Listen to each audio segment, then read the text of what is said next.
తాజా వార్త విశాఖలో దిగ్గజ ఐటీ సంస్థ కాగ్నిజెంట్ కార్యకలాపాలు మొదలయ్యాయి. తాత్కాలిక ఆఫీస్ ప్రారంభోత్సవం జరిగింది. మంత్రి నారా లోకేష్ ఈ కార్యాలయాన్ని ప్రారంభించారు. రుషికొండ ఐటీ పార్క్ లోని హిల్ 2 పై మహతి ఫన్టిక్ భవనంలో కాగ్నిజెంట్ తాత్కాలిక కార్యాలయాన్ని ఏర్పాటు చేశారు. ఇక 800 మంది ఉద్యోగులు ఇక్కడ పనిచేస్తారు. కాపులు పాడలో కేటాయించిన భూమిలో శాశ్వత క్యాంపస్ నిర్మాణానికి సీఎం చంద్రబాబు కాసేపట్లో భూమి పూజ చేశారు. కాగ్నిజెంట్ కు రాష్ట్ర ప్రభుత్వం కాపులుపాడలో 21.31 ఎకరాలు కేటాయించింది. విశాఖపట్నం ప్రాజెక్టుకు 1582 కోట్లు పెట్టుబడి పెడతామని చెప్పింది. ప్రభుత్వం ఎకరా 99 పైసలకే ఇచ్చింది.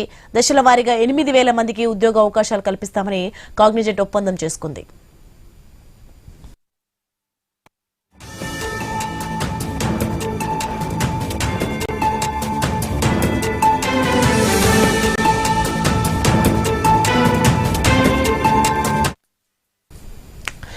బ్రేకింగ్ న్యూస్ చూస్తున్నాం మనం. విశాఖలో దిగ్గజ ఐటీ సంస్థ కాగ్నిజెంట్ కార్యకలాపాలు మొదలయ్యాయి.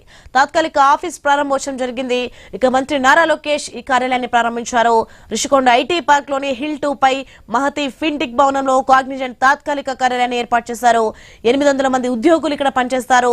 కాపులుపడలో కేటాయించిన భూమిలో శాశ్వత క్యాంపస్ నిర్మాణానికి సీఎం చంద్రబాబు కాసేపట్లో భూమి పూజ చేస్తారు. కాగ్నిజెంట్ కు రాష్ట్ర ప్రభుత్వం కాపులుపడలో 21.31 ఎకరాలు కేటాయించింది. విశాఖపట్నం ప్రాజెక్టుకు 1582 కోట్లు పెట్టుబడి పెడతామని చెప్పింది. ప్రభుత్వం ఎకరానికి 99 పైసలకే ఇచ్చింది. దశల వారీగా 8000 మందికి ఉద్యోగ అవకాశాలు కల్పిస్తామని కాగ్నిజెంట్ ఒప్పందం చేసుకుంది.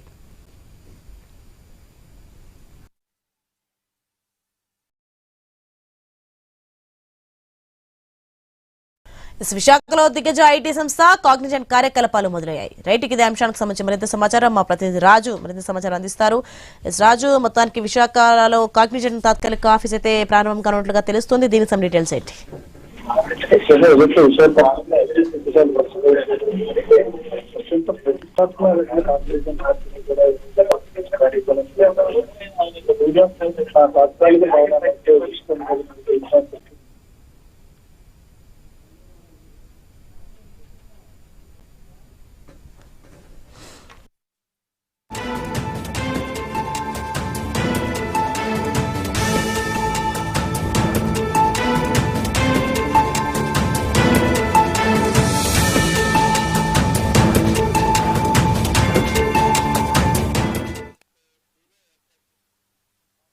తాత్కాలిక భవనాన్ని అయితే కొద్దిసేపు క్రితం నారా లోకేష్ ఐటీ శాఖ మంత్రి నారా లోకేష్ అయితే ప్రారంభించడం జరిగింది. అదేవిధంగా పూర్తి స్థాయి కార్యకలాపాలు ప్రారంభించడానికి ఏర్పాటు చేసినటువంటి ఆ స్థలాన్ని ఏదైతే కేటాయించారో ఈ రోజు భూమి పూజ అయితే మరి కాసేపట్లో రాష్ట్ర ముఖ్యమంత్రి చంద్రబాబు నాయుడు శంకుస్థాపన చేయబోతున్నారు. దీనికి సంబంధించి కూడా పూర్తి స్థాయి ఏర్పాట్లు అయితే చేయడం జరిగింది. దీంతో పాటు మరో 9 ఐటీ కంపెనీలకు సంబంధించి కూడా నారా లోకేష్ శంకుస్థాపన చేసే అవకాశం ఉన్నాయి. దానికి సంబంధించి కూడా ఏర్పాట్లు పూర్తయ్యాయి అని చెప్పి అధికారులు కూడా తెలియజేస్తున్నారు.